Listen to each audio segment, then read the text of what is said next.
Um pouco da liberdade e da importância de termos uma lei que combata a homofobia, que combata o ódio, a violência, que, infelizmente, ainda é voz corrente nesse país.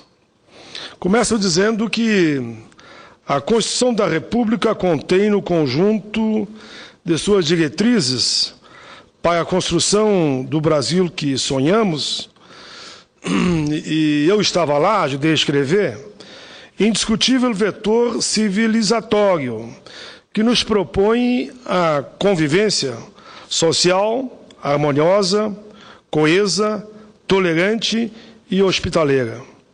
Não há lugar num país democrata, num país livre como o nosso, e o país dos nossos sonhos, que a gente conviva ainda com a aceitação da discriminação e da intolerância de qualquer matriz. Eu duvido que alguém diga que é homofóbico, eu duvido que alguém diga que gosta do ódio, eu duvido que alguém diga que é adepto da violência. Não aceitamos no Brasil a discriminação, seja racial, seja religiosa, seja por deficiência, seja por idade, seja por gênero, ou seja por opção sexual de cada um. Por essa razão, estamos fazendo um bom debate, ouvindo todos os setores sobre o projeto de lei da Câmara 122, que criminaliza a homofobia. Aceitei, sim, a relatoria, porque entendo que esse tema o Brasil tem que se debruçar e o Congresso tem que decidir. Senhoras e senhores, os debates que dizem respeito à diversidade sexual passam por questões de conteúdo moral e religioso.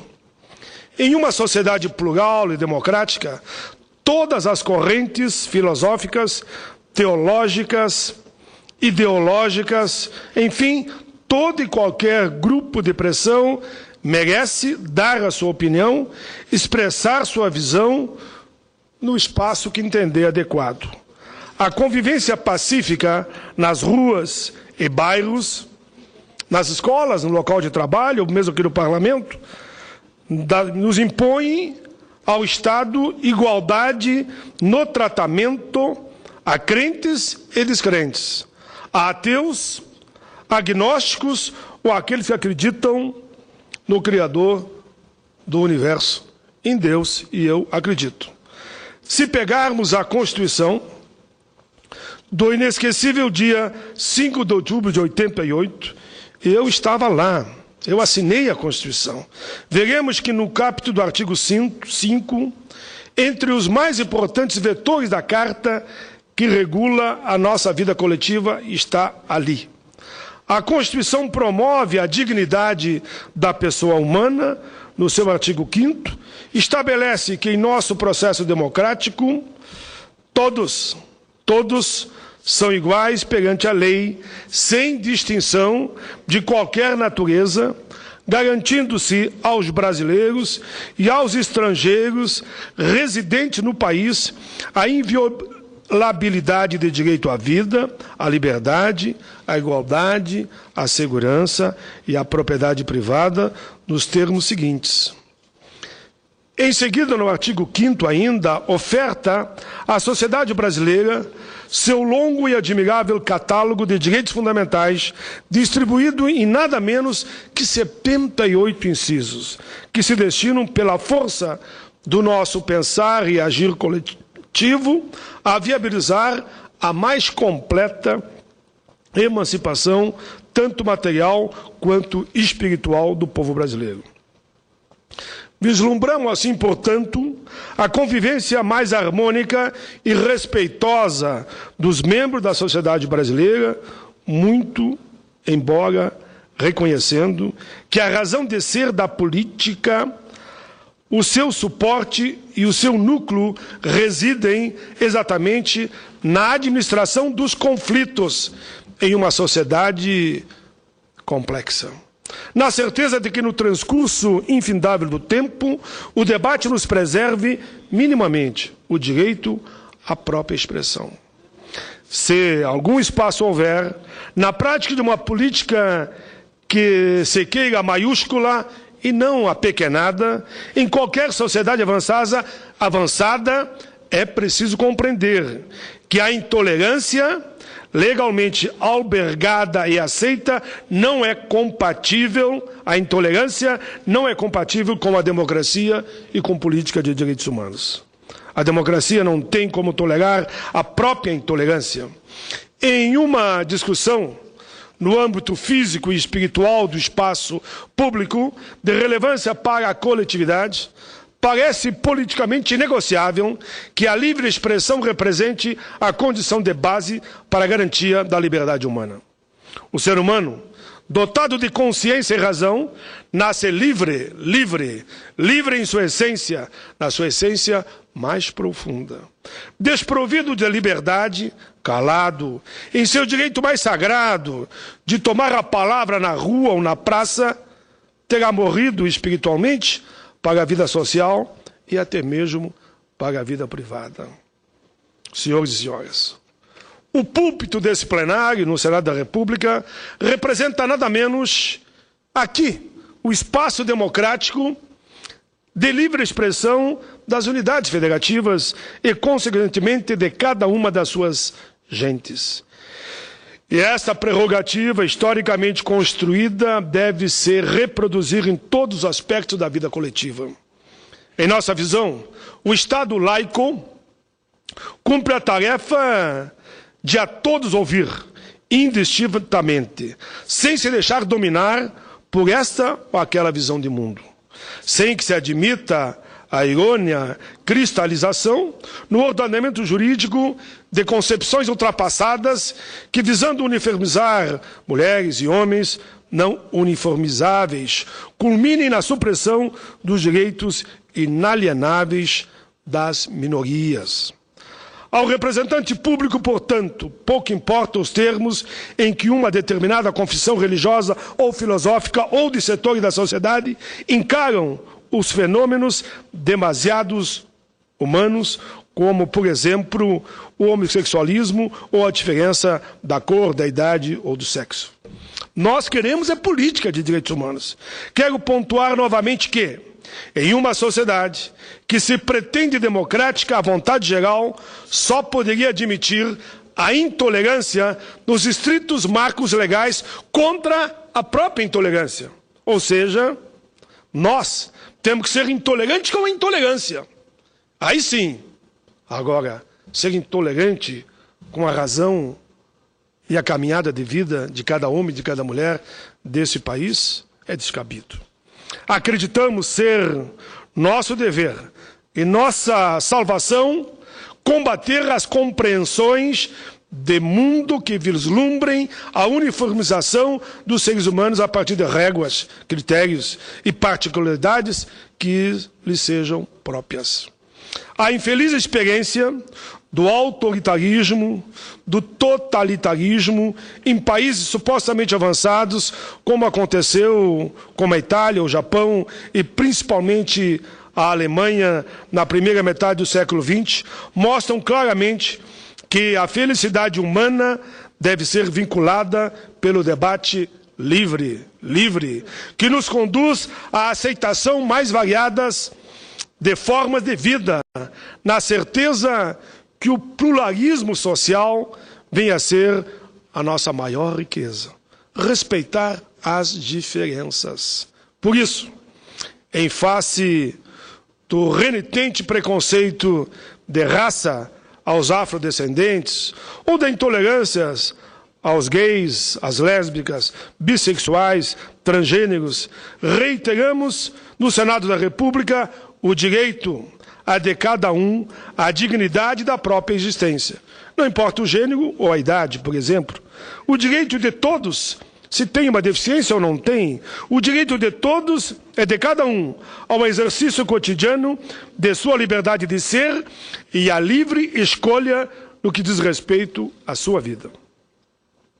Consideramos desumana toda e qualquer forma de intolerância que resulte na ofensa moral ou física a quem quer que seja.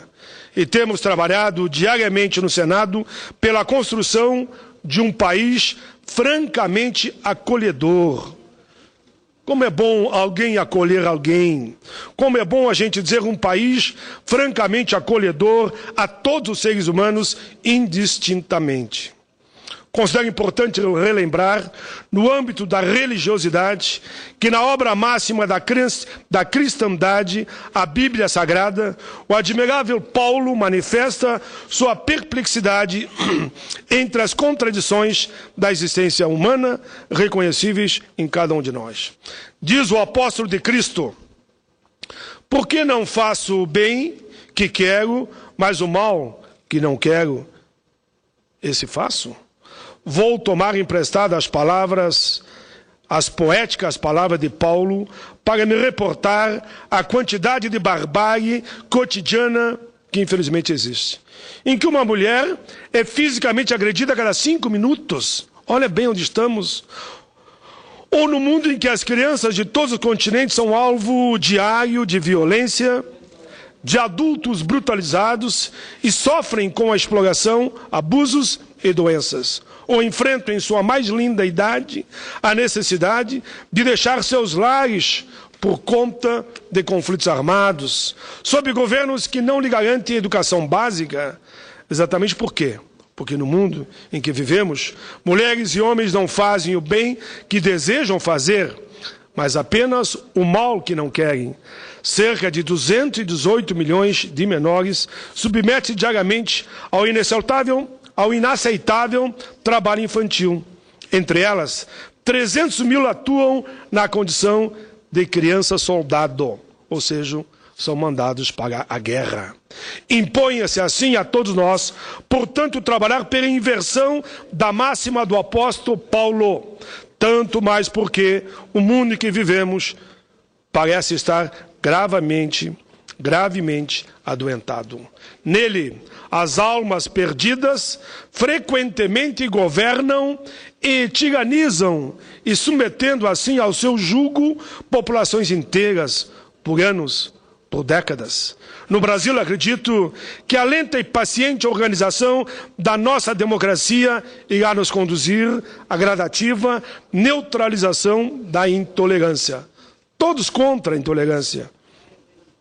Não faz muito tempo, nós vivíamos concepções de mundo mesquinhas e antigas, que tiranizavam africanos e afrodescendentes e que negavam às mulheres o direito à voz, ao voto e a qualquer atuação fora dos estreitos limites de que ela tinha que cuidar somente do lar. Avançamos. Esse é um tempo que esperamos não volte nunca mais. Nós seguimos apostando no aprofundamento dos níveis de educação como antídoto à brutalização de nossa vida social. No país que desejamos, todas as escolhas lícitas e não ofensivas ao direito do próximo merecerão de todos o máximo de respeito e do Estado a natural acolhida. O Poder Judiciário brasileiro, por exemplo, tem caminhado nesse sentido, reconhecendo inclusive já a liberdade na orientação sexual, a licitude da vida comum partilhada, inclusive no que se refere a repercussões patrimoniais devido à opção de cada um.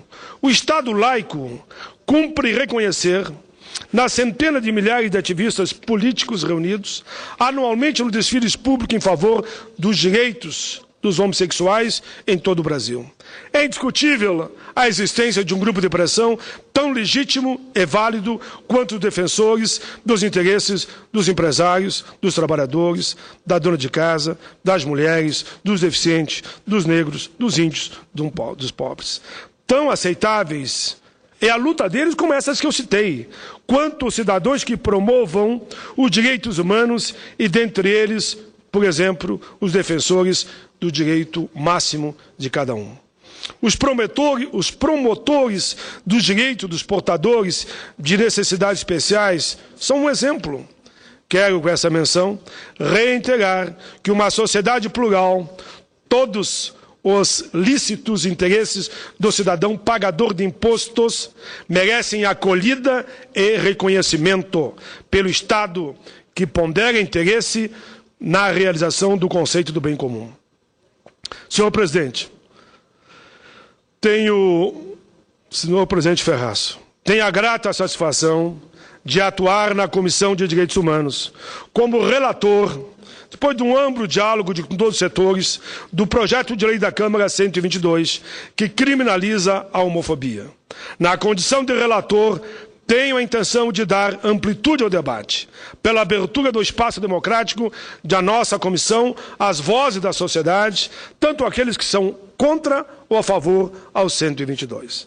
Muita gente diz que é contra o 122, mas não leu o 122. Outros que são só a favor do 122, mas não leu o 122.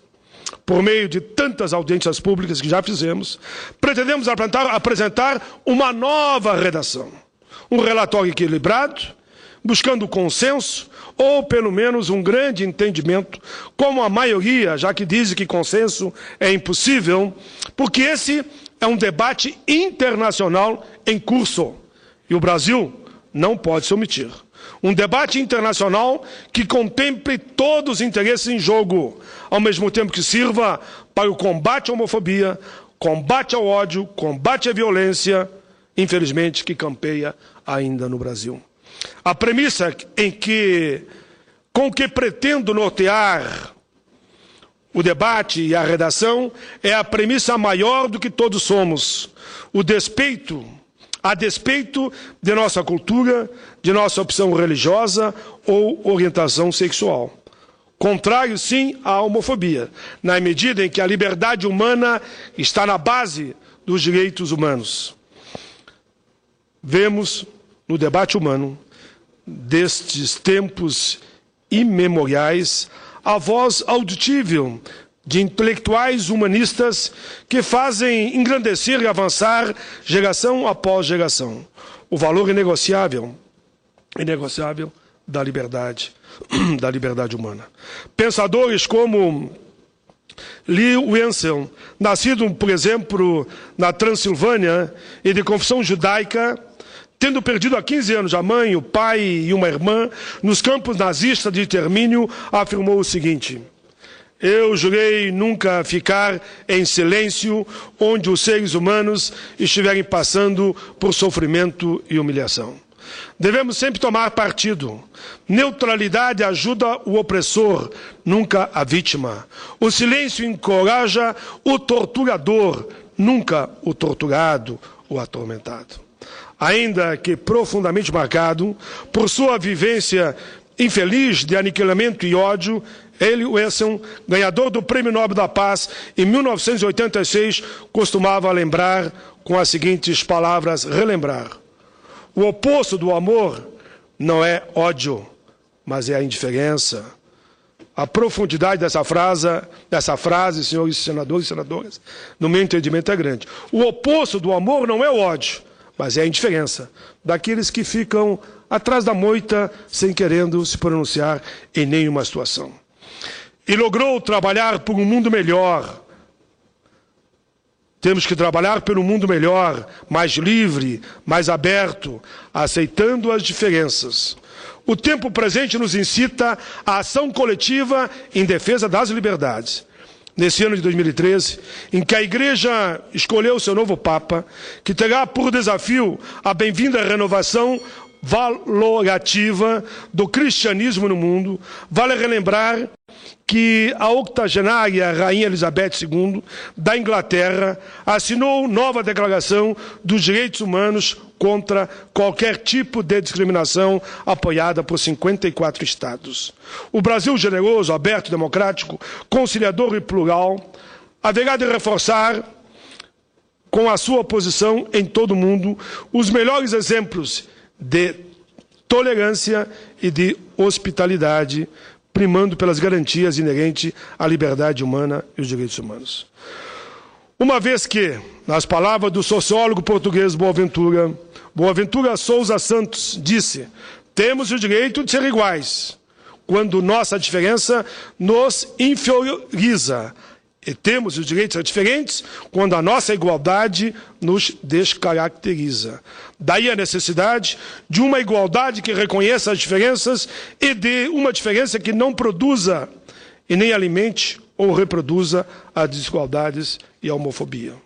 Senhor presidente, eu tenho conversado como relator da matéria com evangélicos, com a comunidade gay, enfim, com todas as matrizes, e percebo que ninguém é homofóbico, ninguém quer o ódio e ninguém quer a violência. Por isso que acredito que vamos construir, sim, uma nova redação que dê uma nova cara ao projeto, mas que garanta a todos o princípio maior da liberdade na linha de uma política de direitos humanos.